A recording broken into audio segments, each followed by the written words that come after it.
This attachment has been a lifesaver in my small workshop. What you see in front of me is a cyclone attachment for my shop vac. This allows me to take my workshop cleaning to a whole nother level. I'm going to show you how you can build this exact system for less than $50 so your shop vac gets upgraded to a whole nother level. So you don't need a lot of parts for this shop vac attachment. You just have to get a regular paint bucket with a lid, and the cyclone you can get for about 40 bucks on Amazon. I'll have everything linked down in the description just in case you want to build one of these for yourself. And the last thing you need is just another 2.5-inch hose for your shop vac. So now I'm going to show you how you can build this shop vac attachment with the cyclone, just attaching to the top of this paint lid right here. So in the kit I bought, it comes with the cyclone, a rubber gasket, 4 bolts, 4 washers, and 4 nuts. And you have to start off by attaching the shop vac hose to the top of the cyclone and the bottom of the cyclone. So the horizontal hose is going to be the input for the dust collection, and the vertical hose is going to be the output for the dust collection. This is where you're going to suck your dust in, and this is going to go into the shop vac. So attaching these to the dust cyclone, you actually have to soften up the edges of the nozzles. And you can do this by putting the end nozzles into boiling water for a little bit of time, and then attaching the hose onto it until it gets to a snug fit. The same thing can be done for the vertical hose. I would show you it, but unfortunately these are snug and tight. But once you have this done, we can move on to the next step for building this thing. What we have to do is just cut out a circle so we can fit the bottom of the dust cyclone in it. So the cyclone has a little bit of a slant to it, so it's pretty hard to measure the exact size of the circle. So what I like doing is taking out something to measure it out the circle, and then getting that measurement and then transporting it onto this plate here. So the length of my opening is about 2 inches and 3/4, so I'm going to make this circle 2 inches and 7/8, just to make sure that I can fit inside of it, and then we can move on to the next step. If you happen to buy the frog tape, it's actually the exact size you need for this, so yeah, I got my circle here. So now I have to just cut this out. So you can cut it out in any single way you want to. I'm probably going to use the jigsaw just to get a rough opening for the circle. Just starting off the hole with my drill first, just so I can get inside of it.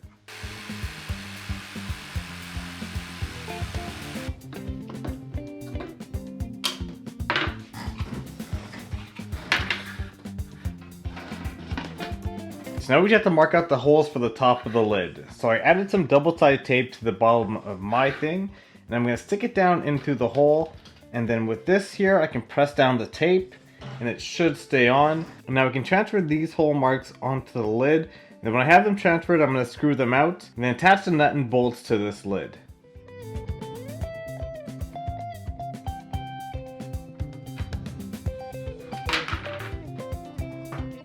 So with that I marked out the location of the holes I need to drill, and now all to do is drill the holes through the lid, and I'm gonna just drill in the holes about 3/4 of an inch off of my lines that I marked, and that's just giving the perfect spacing for my holes for this lid.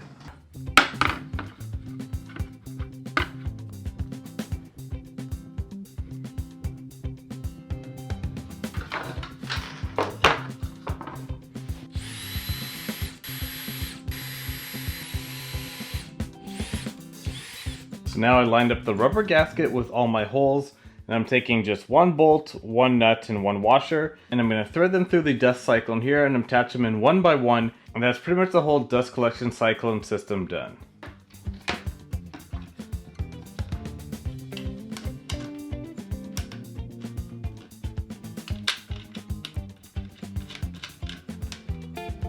And the last thing you can do now is just use your socket wrench and then tighten down the bolts to the cyclone lid, and then it's pretty much all we need to do for this dust cyclone.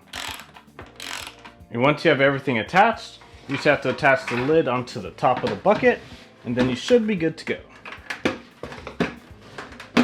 So I emptied out this bin, and I want to see how much exactly this dust collection cyclone can pick up into this bucket. So I put dust inside of a little jar about 1/4 of the way, and I want to see how much this can actually pick up by testing it again after to see how much dust is collected in this jar. So like I mentioned before, we're going to attach this end into the vacuum, and then this end is where we're going to suck the dust up from.